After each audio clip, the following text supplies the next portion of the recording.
هەر کەسێ گوێی لەم دوعایە بێت ئەبێت جوان فێری بێ و بیزانێت، چونکە ئەم دوعایە لەو دوعایانەیە کە بەردەوام ئیشمان پێیە بێ و هیچ کەسێکیش نییە ڕۆژێ لە ڕۆژان ئیشی نەکەوت بێتە ئەم دوعایە بە پێغەمبەرانیشەوە. ئەم دوعایەش دوعای غەممە، دوعای خەفەتە. ئەو دوعایە کە هەموو کاتێک ئێمە لە قۆناغەکانی ژیانمانە هەر لە مناڵیەوە هەتاوەکو پیرە بین و دنیا بەجێڵین تووشی خەم و خەفەت و ناڕەحەتیە بین. سبحان الله، ئەو خەفەت و ئەو ناڕەحەتیەی کە ئەمڕۆ هەیە باوەڕ ناکەم لە هیچ عەسر و سەردەمێکا هەبێ.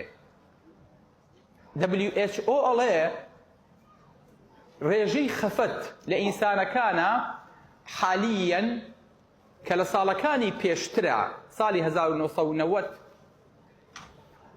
ئەگەر 400 ملیۆن ئینسان بوو بێ، 2013 بوو بە 600 و شتێک ملیۆن ئینسان.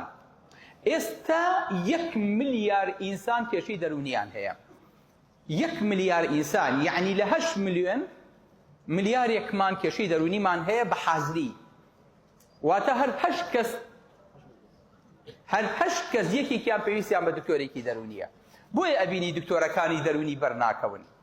بۆیە ئەبینی زۆرترین زەخت لەسەر ئەمانەیە لە گەنجێک و لە مناڵێکەوە لە 120 مناڵ و مراهق کە تازە پێ ئەگەن کێشەی دەرونیان هەیە، کێشەی خەمۆکیان هەیە، کێشەی قەلەقیان هەیە.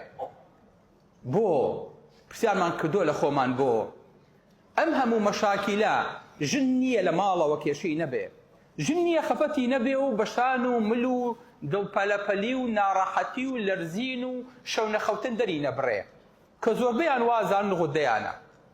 پیاو نییە مرتاح بێ لە ژیانی خۆیە بڵێ هیچ خەم و خەفەت و ناڕەحەتیەکم نییە. هەموو ئینسانێک لە ژیانیە ئەگەر ئەم ڕۆژ نەیبوو بێ دوێنێ هەیەتی، دوێنێ هەی بووە و بەیانیش دەیبێ.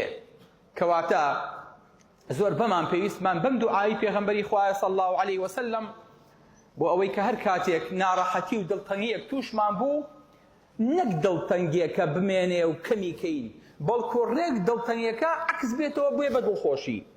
شتی واتان بینیوە، غەمباریتان بینیوە بێ بە پێکەنین، فرمێسکی گریانتان بینیوە بێ بە فرمێسکی شادی، قورسە.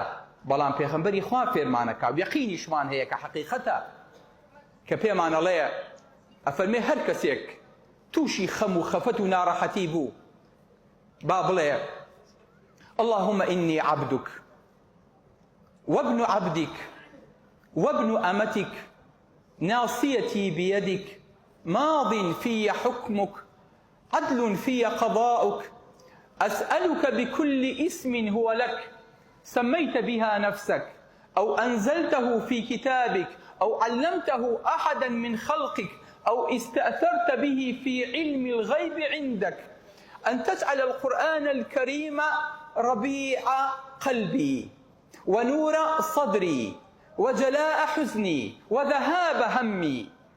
هەر کەسێک تووشی ئەمە بوو بە ئەم دوعایە بخوێنێ، ئیلا خوای گەورە خەم و خەفەتەکەی لە کۆڵەکاتەوە بۆ شێگۆڕێ بەخۆشی.